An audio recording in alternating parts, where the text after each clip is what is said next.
আর নয় চিন্তা, বাইকের যদি কখনো সিল কেটে যায়, বাইকের ফর্ক রড সিল, এই সিল যদি কখনো কেটে যায়, এটা কিন্তু আপনি না খুলেই আপনি সমস্যার সমাধান করতে পারবেন। অয়েলটা কিন্তু আর বাইরে আসবে না। এইটা রিপেয়ারি কামটা কিন্তু এই অবস্থায় আপনি করতে পারবেন। তা কিভাবে করবেন দেখা যাক।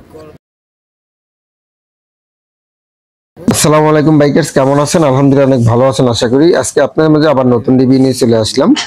আজকে আমি যেটা নিয়ে আলোচনা করব সেটা হচ্ছে বাইকের সামনের যে ফর্ক সিল আছে, এই ফর্ক সিল যদি কেটে যায় সেক্ষেত্রে কিন্তু আপনারা এতদিন কি করছেন, রিপ্লেস করছেন। এখন কিন্তু আর রিপ্লেস করতে হবে না। আপনারা শুরু থেকে শেষ পর্যন্ত দেখেন। আজকে লাস্টে লাস্টে ভিডিওর শেষে আজকে খুবই শিক্ষণীয় আলোচনা এবং কিভাবে করবেন সেটা কিন্তু আমি দেখিয়ে দেব একদম সবাই লাস্টে।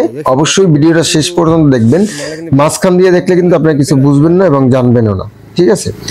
যাই হোক, বাইকের সিল যদি কখনো কেটে যায়, কেটে গেলে কিন্তু আপনি কি করবেন, একটা শ্যাম্পু কিনবেন। শ্যাম্পু কিনে এই যে সিলটা যেরকম উঠাইছি আমি, এটা বলে ডাস্ট সিল। ডাস্ট সিলটা যে আমি উঠাইছি, এই ডাস্ট সিলটা আপনি উঠিয়ে এই যে দেখেন এর ভিতরে এটা কিন্তু কাটেনি, এটা কিন্তু ময়লা এর ভিতরে। এই ময়লাটা আমি পরিষ্কার করে দেব।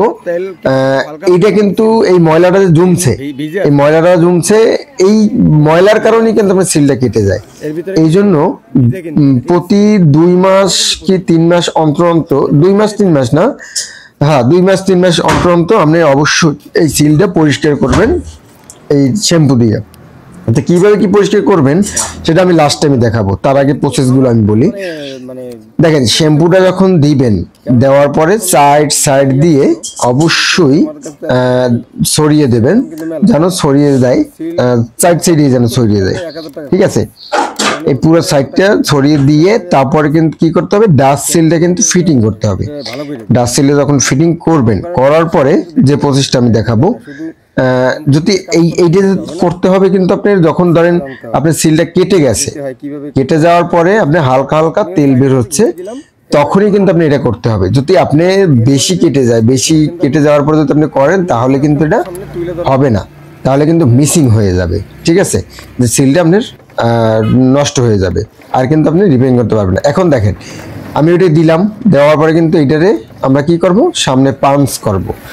যখনই আমি পাঞ্চ করব তখনই কিন্তু এর সাথে কিন্তু ময়লাটা উঠে আসবে, আর যে রডটা ক্লিন হয়ে যাবে। দেখেন, আমি ময়লাটা দেখাবো। এই দেখেন, প্রচুর পরিমাণে ময়লা বের হয়েছে।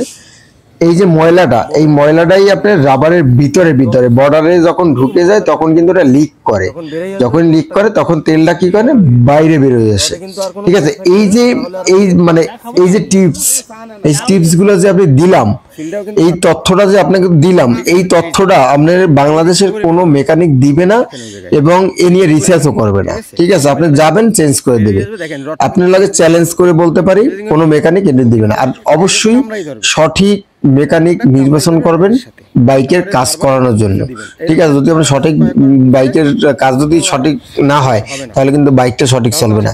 এই জন্য অবশ্যই টেকনিশিয়ান, আপনি সঠিক টেকনিশিয়ান নির্বাচন করবেন। তাহলে ভালো থাকেন। আসসালামু আলাইকুম।